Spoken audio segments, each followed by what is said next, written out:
Lámpara es tu palabra para mis pasos. Encuentro con la Biblia. Lámpara es tu palabra para mis pasos. Cuando el apóstol Pablo viaja a Jerusalén, dice que los hermanos lo recibieron con alegría, refiriéndose a los cristianos que vivían ahí en la ciudad santa. Hechos de los Apóstoles, capítulo 21, versículo 17. Pablo, compartiendo con los corintios su testimonio y la doctrina de la resurrección de Jesús, les decía que Cristo murió por nuestros pecados, según las Escrituras, y que fue sepultado, que resucitó al tercer día, según las Escrituras, y que se apareció a Pedro y luego a los 12. Después se apareció a más de 500 hermanos a la vez. Primera carta a los Corintios, capítulo 15, versículo 6. Pablo, en sus cartas, cuando se dirige a los cristianos de las comunidades, les llama hermanos. Cuando manifiesta a los romanos su deseo de visitarlos, los llama hermanos. Deben saber, hermanos, que he intentado muchas veces ir a visitarlos. Romanos, capítulo 1, versículo 13. En su primera carta a los Corintios, en su saludo inicial, nombra al hermano Sóstenes.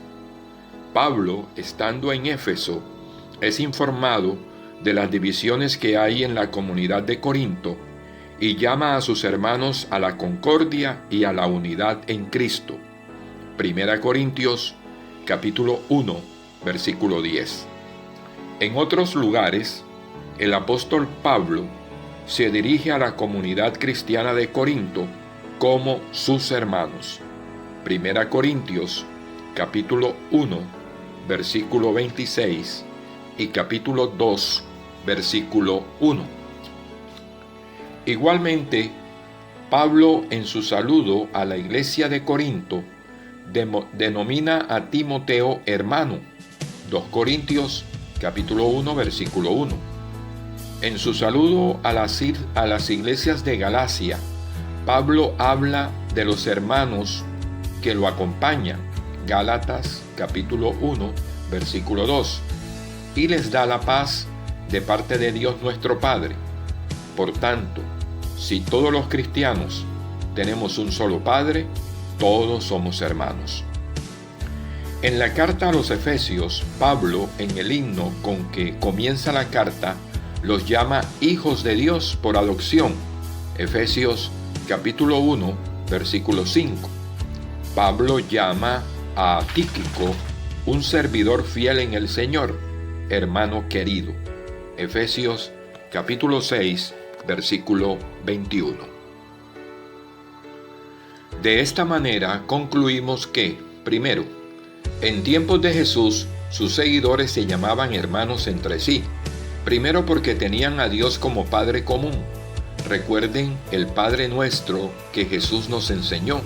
Y segundo, porque tenemos a Jesús como nuestro hermano mayor. Segundo, en nuestros tiempos también nos llamamos hermanos entre los cristianos. Los miembros de la iglesia cristiana, llámese católica, evangélica, etc., somos hermanos entre sí, porque seguimos y creemos en un solo Dios y Padre común, y porque todos somos hermanos de Jesús.